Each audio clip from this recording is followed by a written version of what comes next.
La Dosis, tu podcast de ciencia. Dirige George Gaitán. La Dosis.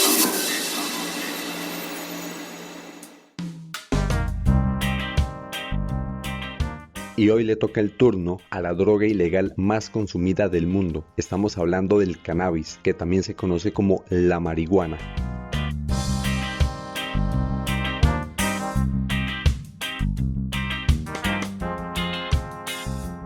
Y así de entrada les tengo que contar que este tema es tan largo y hay tanto para contar que nos tocan 2 capítulos. Entonces hoy nos vamos a concentrar en la historia de la planta y en una de las sustancias que están dentro de esta planta. Nos vamos a concentrar en el CBD, que es el que genera los efectos terapéuticos, o sea, las aplicaciones medicinales. Y para el próximo capítulo vamos a dejar la otra sustancia que es igualmente famosa, que es el THC, que es el que genera los efectos psicoactivos. Entonces, para el próximo capítulo vamos a hablar del hachís, del THC, de todos los efectos que genera ese THC en el cuerpo humano y todos los efectos de su consumo. En ese caso estaríamos hablando de los síndromes de abstinencia, la hiperemesis y el síndrome amotivacional.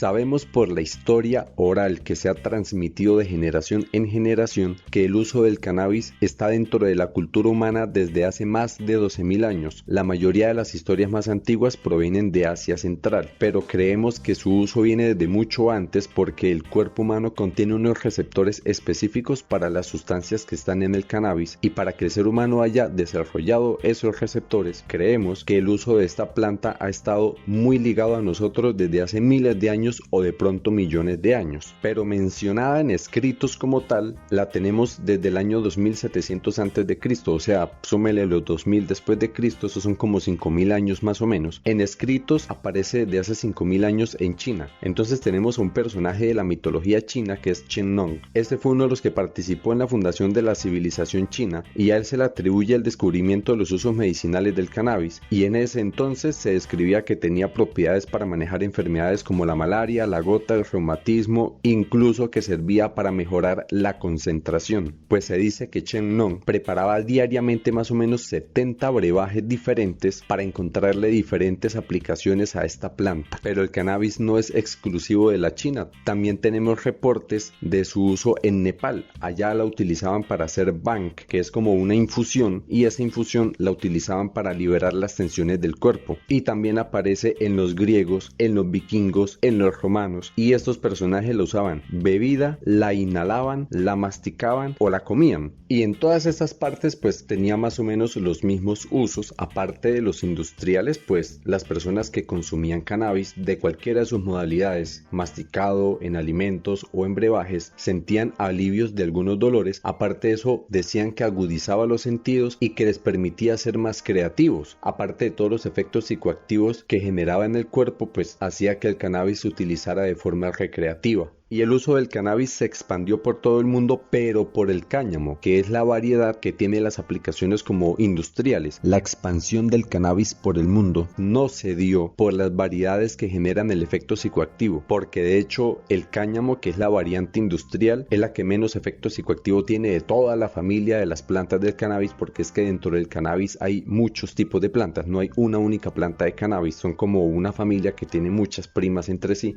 y el cáñamo es la menos psicoactiva y fue la que más se popularizó inicialmente, y se popularizó fue por sus aplicaciones industriales, porque es que el cáñamo tiene una resistencia y una duración muy buena. Entonces se utilizaba para hacer cuerdas, para las cuerdas de los barcos, para hacer hilos, para hacer las velas de los barcos, porque se podían hacer tejidos con ella, las telas de las banderas. De hecho, la primera bandera de los Estados Unidos se hizo con tela de cáñamo, o sea, podríamos decir coloquialmente que la primera bandera de Estados Unidos fue hecha con tela de marihuana. Con estos hilos se podían hacer prendas para vestir, o sea, ropa. Del cáñamo se extrae papel. De hecho, la primera Biblia que se hizo con la imprenta de Gutenberg fue hecha con papel de cáñamo, o sea que podríamos decir coloquialmente que la primer Biblia que se hizo con la imprenta fue en papel de marihuana. Y es que el cáñamo tiene mayor eficiencia para producción de papel que la madera. La cantidad de papel que usted puede producir con 1 hectárea de cáñamo es equivalente al papel que usted puede producir con 4 hectáreas de madera. Entonces usted necesita 4 hectáreas de bosque para producir una cantidad de papel, y si usted quiere producir esa misma cantidad de papel con cáñamo necesita 1 sola hectárea, o sea 4 veces menos. Y súmele a eso que el cáñamo puede empezar a producir en 6 meses, mientras que para la madera se necesita esperar casi 20 años, o sea es más eficiente el uso del cáñamo porque con 1 hectárea produce más papel en menos tiempo. Y esta planta se ha paseado por todos lados. Los musulmanes la usan desde el año 1000 porque después de que el Corán prohibió el alcohol, pues los musulmanes empezaron a producir hachís. Enrique VIII mandó a plantar miles de plantas en Inglaterra, los europeos se la llevaron para África, los británicos se la llevaron para Norteamérica, también se la llevaron para India, Napoleón se la dio a sus tropas cuando estaban en Egipto y se la trajeron para Europa, los escitas, que eran una tribu nómada, se la llevaron hasta el norte de Europa, los españoles la trajeron durante la colonización inicialmente a Chile y desde Chile se expandió por toda Sudamérica, y cuando los británicos vinieron a las islas del Caribe trajeron esclavos desde la India, pues estos esclavos se trajeron el cannabis con ellos, por ejemplo, a islas como Jamaica.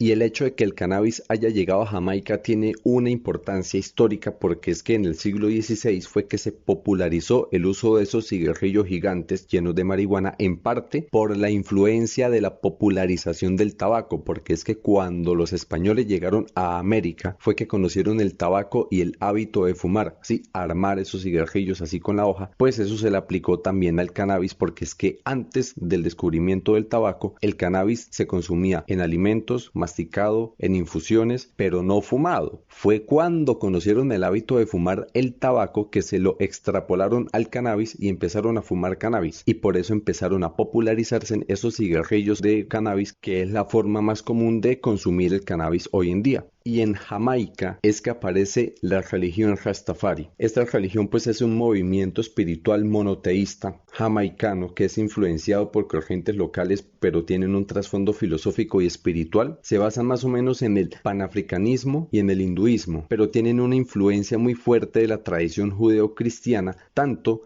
que tienen una única deidad, pues porque son monoteístas, y esa deidad es Yah, que es Yahvé. Tiene influencias del hinduismo porque quienes llevaron el cannabis a Jamaica fueron los esclavos de la India. De hecho, muchos de los términos que se utilizan dentro de la cultura Rastafari, como por ejemplo Kush, Charas, Ganja, son de origen hindú. Y también tiene mucha influencia de la tradición Cuminata, que es del Congo de África. Pero ojo, aunque la religión y la cultura Rastafari son de Jamaica y tienen el cannabis como su hierba sagrada y prácticamente toda esta cultura gira en torno al cannabis, en Jamaica el cannabis es ilegal. El cannabis es la primera droga que tiene su propia religión, pero es que los británicos también llegaron a Norteamérica. Por allá en 1919 tenemos unos escritos que nos comprueban que a los colonos en Norteamérica les tocaba cultivar cáñamo, les tocaba de que les toca so pena de ir a prisión si desacataban la orden de cultivar el cáñamo, porque el cáñamo era lo que les proveía prendas para vestir, sogas, telas, papel, o sea, tenía muchísimas aplicaciones industriales. Había una economía y una industria que giraba en torno al cáñamo. Incluso por esta época en Norteamérica usted podía pagar sus impuestos en forma de cáñamo, o sea, coloquialmente podríamos decir que usted podía pagar sus impuestos con marihuana. Y allá mismo en Norteamérica, más o menos para el siglo XX, hubo una migración después de la Revolución Mexicana, entonces a Norteamérica llegaron muchos mexicanos y muchos afrodescendientes. Obviamente en esta cultura tan racista y tan clasista no se veía bien que llegara gente de afuera y menos mexicanos y afrodescendientes. Ellos llevaban consigo ya el consumo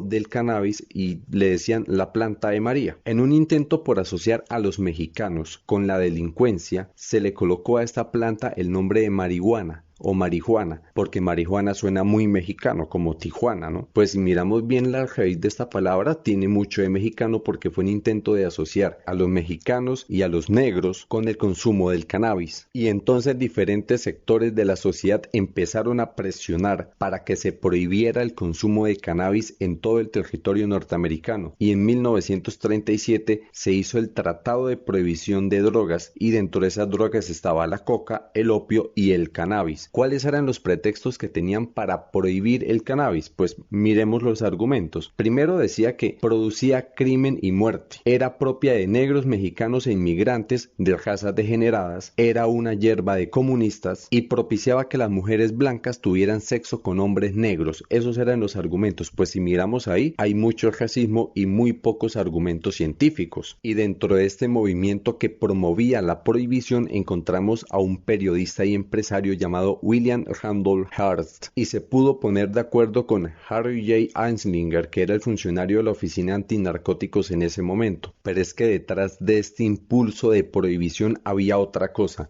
y es que del cáñamo se derivan más de 25.000 artículos hoy en día. Pues en ese entonces no eran casi los 25.000, pero eran bastantes. En la industria textil, en la industria del papel, era un competidor de la industria del tabaco, era un competidor de la industria petroquímica, porque de la industria petroquímica se sacaban materias primas para la industria farmacológica y el cannabis tenía aplicaciones medicinales. Con un solo fármaco del cannabis se atendían muchas enfermedades, mientras que con la industria petroquímica para cada enfermedad hay como 10 fármacos.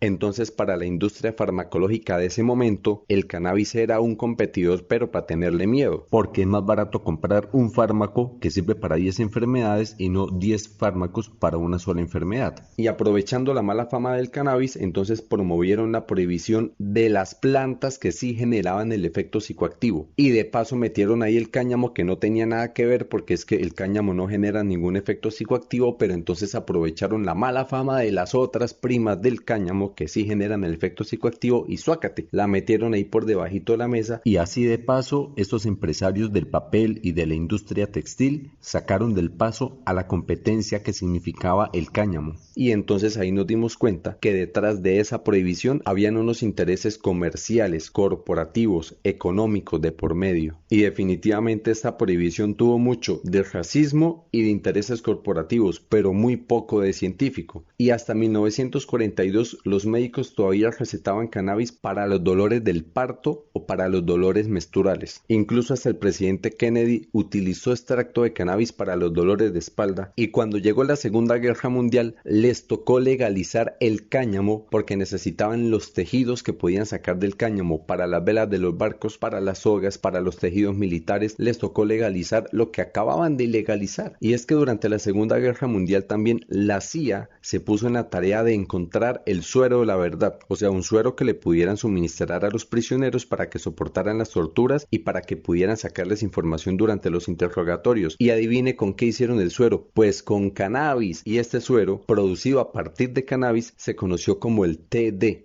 Y es que con este cuento de la prohibición aparecen varios fenómenos. Primero, aparecen mafias. Segundo, aparece un mercado negro, y el mercado negro alimenta la corrupción. Hay un problema en el mercado, que es la pureza de lo que le están vendiendo a usted, porque usted cuando va a comprar cannabis en el mercado negro, a usted le toca comprar lo que le vendan y hacer acto de fe de que le vendieron cannabis. Y cuando hablamos de impurezas es que se han visto casos que, por ejemplo, el cannabis lo mezclan con excremento de pájaros, pues para aumentar el volumen, y al distribuidor lo que le interesa es ganar dinero. Entre más volumen más puede vender, y algunos usuarios han tenido que llegar al punto de lavar la hierba antes de fumarla, porque viene mezclada con unas cosas que ni sabe qué son. Entonces qué miedo, mejor la lavan y después se la fuman. Pero muchas veces este cannabis viene mezclado con otras cosas que lo vuelven impuro y lo pueden volver peligroso para el consumidor. A veces le mezclan otras drogas para potencializar su efecto, porque es que aquí hay una competencia a ver quién vende la mejor mercancía, y la mejor mercancía se traduce en cuál genera el efecto más potente. Entonces le pueden mezclar cualquier otra sustancia y le puede estar generando una sobredosis o una adicción a otra droga ilegal. Entonces, cuando está prohibida la sustancia, que el consumo no es controlado y que la pureza tampoco se puede controlar, o sea la calidad, es muy fácil que esta droga sirva de puente para otras drogas. Además que para los adolescentes todo lo que es prohibido se les vuelve atractivo. Usted prohíbale algo a un adolescente, más rápido va y lo hace. Entonces prohíbale el cannabis y les entra la curiosidad a ver qué es el cannabis. Y por otro lado, contrario a la prohibición, aparecieron movimientos pidiendo la legalización. ¿Por qué? Porque es que la legalización del cannabis permite que aparezcan cadenas de mercado para el cannabis, permite controlar ese mercado desde el Estado, genera impuestos, hay un control sobre el consumo, hay un control sobre los consumidores, porque de hecho hoy en día en muchos países donde ya se ha legalizado el consumo del cannabis, los consumidores tienen que estar registrados. Se controla la calidad, o sea, la pureza del producto. Hay marcas y dependiendo de la marca usted sabe qué está consumiendo, la concentración, la intensidad de las sustancias, exactamente qué es lo que usted va a consumir, y como ya no está prohibida, pues ya no es tan atractiva para aquellos curiosos que quieren estar probando todo lo que les prohíben, y como ya no se consume a escondidas, ya es muy difícil que sirva de puente hacia otras drogas. Entonces, en medio de todas estas contradicciones, en 1960 se reconoció que esa prohibición había estado mal hecha y se empezó la legalización, pero ojo, hay que distinguir entre legalización y despenalización, porque en muchos países y dentro de Estados Unidos muchos estados tienen diferente normatividad, porque la despenalización significa que no genera cárcel portar el cannabis o consumir el cannabis, mientras que la legalización involucra más cosas. Aparte de poder consumir y poder portar el cannabis, usted puede producirlo, puede comerciarlo, puede venderlo y puede utilizarlo con fines medicinales o terapéuticos. Entonces, una cosa es la despenalización, que es solamente para consumidores, y otra cosa es la legalización.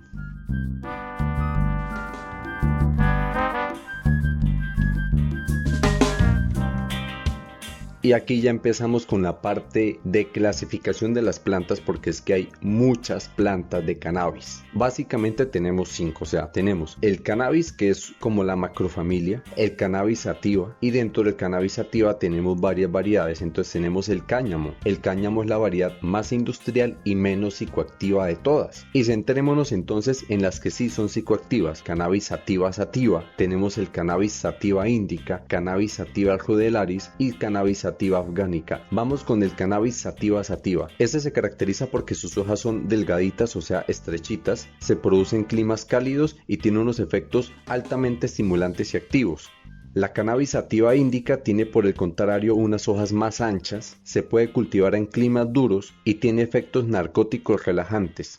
La cannabis sativa rudelaris tiene muy poquitas hojas, aunque es muy frondosa cada hoja, pero tiene muy poquitas hojas, son más anchas y tiene bajo poder psicoactivo. Y la cannabis sativa afgánica, la menos conocida de todas, tiene bajo poder psicoactivo y la verdad es difícil distinguir las hojas de sus otras primas porque son unas hojas muy similares, o sea, no hay como una diferenciación de esto es ancho o esto es delgadito, no. Usted ve una hoja delgadita de la cannabis sativa sativa y sabe que es cannabis sativa sativa porque la hoja es delgadititica, y si usted ve una hoja ancha, entonces es cannabis sativa indica, y si tiene poquiticas hojas, pues es cannabis sativa rudelaris. Pero la afgánica está como en medio de las otras tres, entonces no se puede distinguir muy fácil a simple vista. Y la planta del cáñamo se diferencia evidentemente es por el tallo, porque son unos tallos muy altos, porque en últimas lo que nos interesa de la planta del cáñamo es el tallo, porque de ahí se saca el cáñamo. Esta planta crece bastante, se deja que su tallo sea bastante largo y es muy resistente a las plagas. Entonces, mientras que para el cultivo del algodón usted tiene que gastar un montón de químicos espantando las plagas, la planta del cáñamo se defiende solita ante las plagas, entonces no hay que invertirle tanto en pesticidas. Pero esta clasificación que les mencioné es la que dábamos por hecha, o sea, creíamos que esa era, pero hay otra clasificación que está tomando fuerza y esta clasificación solamente contempla dos variantes de la planta, que es la cannabis sativa silvestre, que no tiene un efecto psicoactivo, y la cannabis indica. Dentro de esta familia de la cannabis indica hay algunas que son psicoactivas, entonces tenemos la cannabis indica caferistaní, la cannabis indica indica, la cannabis indica chinensis y la cannabis indica afgánica.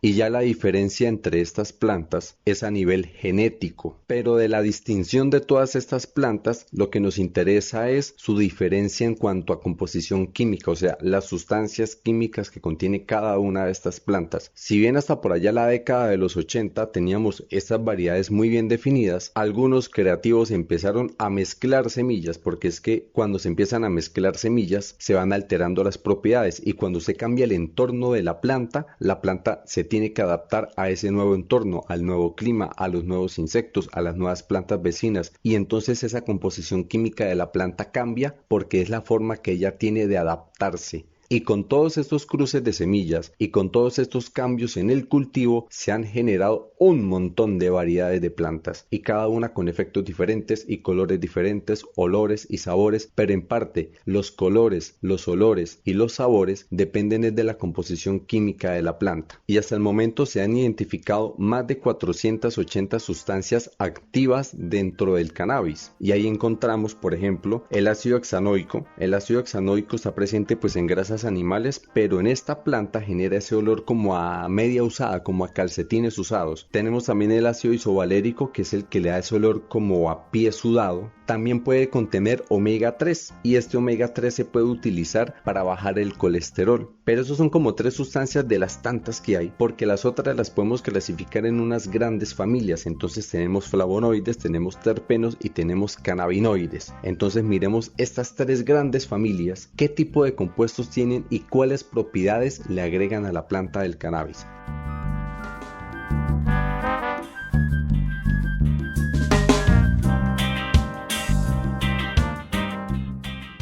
Entonces, empecemos por los flavonoides, que se conocen como los fitonutrientes. Estos son muy famosos en las frutas y en las verduras porque son los que le dan la coloración a la fruta o a la verdura. Entonces, si usted ve alguna fruta o verdura con color rojito, amarillo, naranja, púrpura, azul, es porque tienen flavonoides. Y la planta del cannabis también puede tener estas coloraciones anaranjada, púrpura, azul, rojita, amarilla, negrita. Eso significa que los flavonoides están presentes en el cannabis. Por otro lado, tenemos la familia de los terpenos, y esta sí que es importante dentro de las plantas del cannabis, porque a cada planta del cannabis que se van inventando, porque es que esto aquí siempre se van inventando una planta. Y por ejemplo, en estos días de cuarentena, en alguna parte del planeta habrá gente mezclando semillas a ver qué nueva planta de cannabis con qué nuevas propiedades aparece, y le aseguro que después de la cuarentena quién sabe qué va a aparecer. Pero entonces, ¿cómo las diferenciamos? Por su mapa de terpenos. Los terpenos son unas sustancias no psicoactivas, pero le dan el olor y el sabor al cannabis. Por eso es que el cannabis tiene ese espectro aromático tan amplio, o sea, puede tener muchísimos aromas. Y solamente como por mencionar algunos de los terpenos, porque es que son muchísimos, algunos de estos terpenos tienen unas propiedades, unos efectos sobre el cuerpo humano y se utilizan con fines medicinales. Tenemos, por ejemplo, el linalol, que es analgésico, es anticonvulsivo y es ansiolítico. El efecto ansiolítico es que disminuye la ansiedad pero sin producir sueño en el paciente. Tenemos el mirceno, que es antiinflamatorio, o sea, para disminuir inflamaciones, analgésico, que es para disminuir los dolores, y relajante.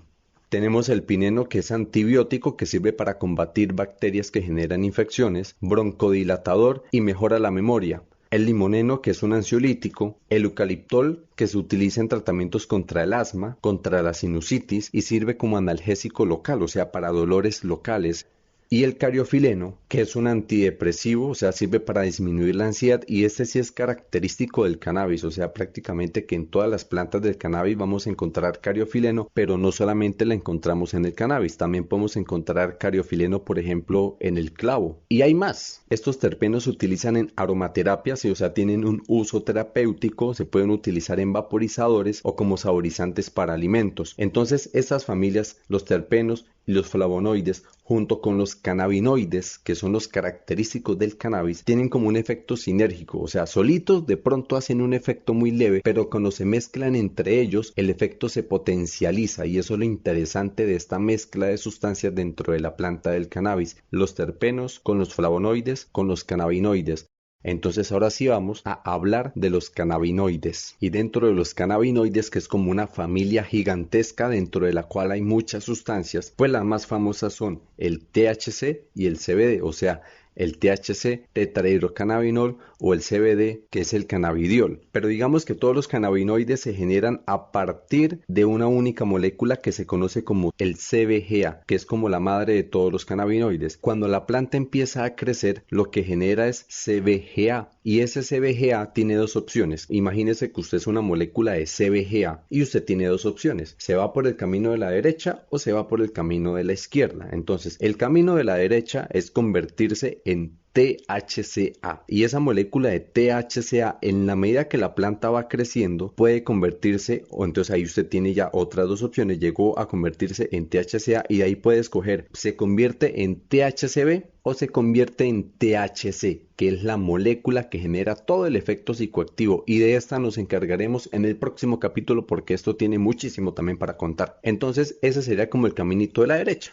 Y la otra opción es que cuando usted era la molécula madre inicial, la molécula de CBGA, también puede irse por el caminito de la izquierda, y de ese es del que vamos a hablar hoy, de ese caminito de la izquierda. Entonces, usted vuelve a ser la molécula madre de CBGA y puede convertirse en CBDA, CBCA o CBGA. Fíjese que todas terminan en A, porque esto depende del crecimiento de la planta. Cuando la planta va creciendo, cada una de estas moléculas se va transformando en otra cosa. Entonces, si usted se convirtió en CBDA, cuando la planta madura, eso se convierte en CBD. Quítele la A, CBD. Si usted se había convertido en CBCA, quítele la A y entonces cuando la planta madura se convierte en CBC. Y si había convertido la molécula en CBGA, quítele la A y se convierte en CBG. Y entonces, por ejemplo, el CBG, que es el cannabigerol, tiene aplicaciones para el tratamiento del glaucoma y la colitis. Entonces aquí tenemos tres grandes cannabinoides que son el CBD, el CBC y el CBG. El más famoso de todos es el CBD, que es el que se utiliza con fines terapéuticos y medicinales, pero cuando usted va a extraer CBD, lleva una mezcla de ese CBD con el CBC,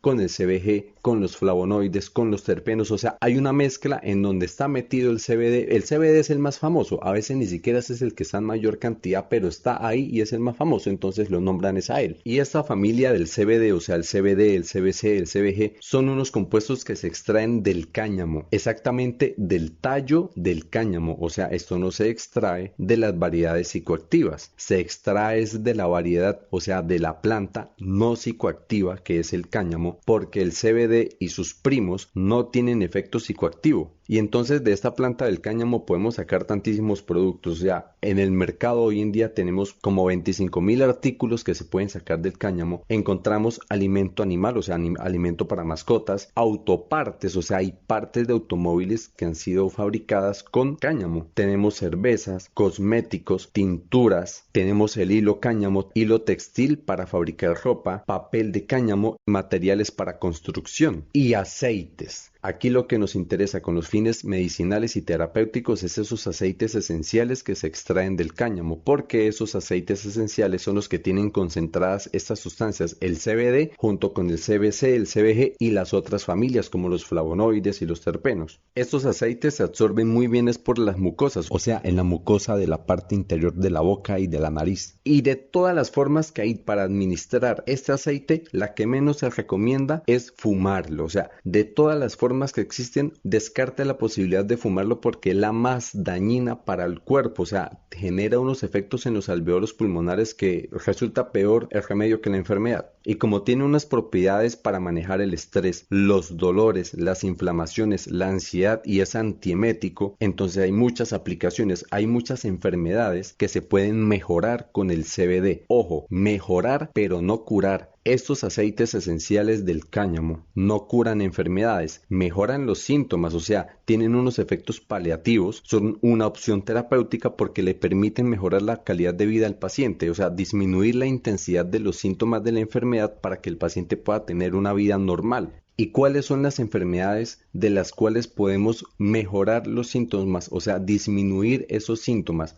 Entonces, por ejemplo, la epilepsia, porque lo que hace el CBD es bloquear esos receptores en el cerebro que son los que desatan los ataques. Entonces, si están bloqueados, no se produce el ataque, más no es que cure la epilepsia. O sea, si deja de consumir el CBD, se desbloquean los receptores y continúan los ataques epilépticos. Entonces, eso es un efecto paliativo. No cura la enfermedad, disminuye los síntomas, que es diferente. Se puede utilizar en caso de tumores cerebrales, en enfermedades neurodegenerativas como el Parkinson, el Alzheimer, la esclerosis múltiple, en el síndrome de Tourette. Los invito a ustedes a que busquen videos del síndrome de Tourette. Es una cosa impresionante, la persona no es capaz de controlar sus movimientos, los reflejos. También sirve para tratar pacientes con esquizofrenia, con náuseas, Como tiene un efecto antiemético, ayuda a controlar el vómito. También ayuda a disminuir la ansiedad, el estrés. Se puede utilizar como opción terapéutica en la anorexia, en las dependencias químicas, en los dolores cutáneos. Mejora el sueño. Es relajante muscular, por lo tanto se puede utilizar para los dolores musculares. Puede utilizarse en enfermedades con inflamaciones crónicas, como por ejemplo el acné. Pues el acné tiene unas lesiones que se inflaman. Puede disminuir esa inflamación, más no es que le cure el acné. O sea, las bacterias siguen ahí, pero le disminuye la inflamación. También sirve para tratar el síndrome de Crohn, que es una inflamación del intestino. O sea, se inflama todo el intestino, desde la boca hasta el ano. Eso es una cosa dolorosísima, pero con el CBD se puede disminuir esa inflamación y otras inflamaciones del intestino. También puede manejarse la artritis, el reumatismo. También se puede utilizar como acompañamiento en los tratamientos antitumorales, que generalmente son quimioterapias. Entonces, para disminuir todos esos síntomas molestos que genera la quimioterapia, se puede hacer un acompañamiento con CBD para mejorarle la calidad de vida al paciente mientras dura la quimioterapia. Y también se puede utilizar en otros dolores agudos. O sea, entiéndase por agudo un dolor que es rápido, así, súbito, intenso. Y en esos casos de dolores intensos se puede potencializar el efecto de disminución del dolor si se mezcla con bajos porcentajes de THC, pero eso ya tiene que hacerse con control médico. Y como tiene tantísimas aplicaciones el CBD, pues también hay muchísimas presentaciones comerciales. Usted puede encontrar el CBD en cremas, en sprays bucales, porque es que como se absorbe muy fácil por la mucosa de la boca, entonces los sprays resultan muy efectivos. Se puede encontrar en burbujas para el baño, en caramelos, en protectores labiales, en vaporizadores, en té, o sea, para hacer infusiones con su bolsita como una aromática, en mantequilla, en pastillas y en aceites esenciales como tal. Y este fue el cuento del CBD, que es el componente no psicoactivo. Falta hablar del THC, que es el componente psicoactivo, pero eso nos encargaremos en el próximo capítulo. El cannabis y el THC. El cannabis y el THC.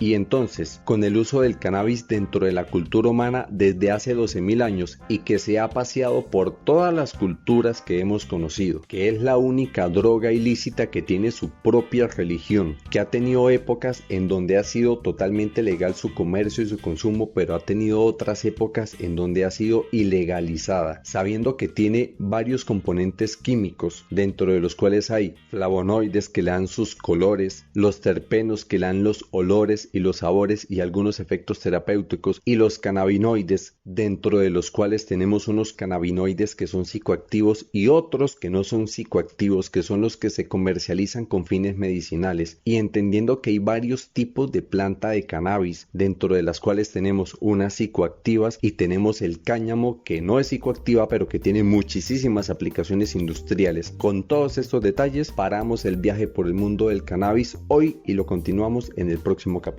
El cannabis y el THC.